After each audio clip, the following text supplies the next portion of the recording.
വിഷച്ചീര കൊണ്ടൊരു തോരൻ ആരും തെറ്റിദ്ധരിക്കണ്ട കേട്ടോ. ഇതിൻ്റെ പേരാണ് ചായ മാൻസ, അല്ലെങ്കിൽ മെക്സിക്കൻ ചീരയെന്നും പോയിസൺ ചീരയെന്നൊക്കെ പറയും കേട്ടോ.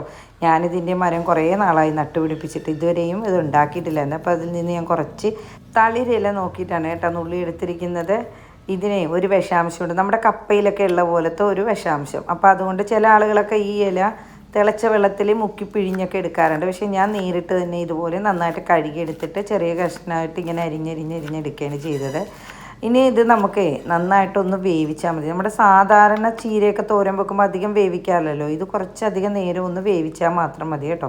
അരിഞ്ഞെടുത്തിട്ടുണ്ട്. ഇതിനായിട്ട് കുറച്ച് തേങ്ങ, ഉള്ളി, പച്ചമുളക്, മഞ്ഞൾപ്പൊടി ഇത്രയും ഒന്ന് ഒതുക്കിയെടുക്കാം. ഇനി ഒരു പാനിലേക്ക് വെളിച്ചെണ്ണ ഒഴിച്ചു കൊടുക്കാം. കടുകിട്ട് പൊട്ടി വരുമ്പോഴത്തേക്കും നമ്മൾ അരിഞ്ഞു വെച്ചിരിക്കുന്ന ചീര ഇട്ട് കൊടുക്കാം.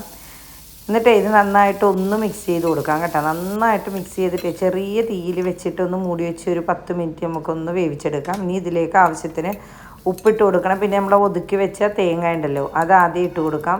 നന്നായിട്ടൊന്ന് മിക്സ് ചെയ്തിട്ടേ നമുക്കിതൊന്ന് മൂടി വെച്ച് കൊടുക്കാം. തേങ്ങയുടെ പച്ചച്ചുവയൊക്കെ ഒന്ന് മാറുന്ന സമയം വരെ ഒന്ന് മൂടി വെച്ച് കൊടുക്കാം. ഇനി നടുവിലായിട്ട് ഒരു കുഴി ഉണ്ടാക്കിയിട്ട് 2 കോഴിമുട്ട ഉടച്ചൊഴിച്ച് കൊടുക്കാം. ഇനി ആ മുട്ടയൊക്കെ ഒന്ന് സ്ക്രാമ്പിൾ ആകുന്ന ടൈം വരെ നന്നായിട്ട് ഇളക്കി കൊടുത്താൽ മതി. ഉപ്പൊക്കെ ആവശ്യമായിട്ടുണ്ടെങ്കിൽ ഈ സമയത്ത് ഇട്ട് കൊടുക്കുക.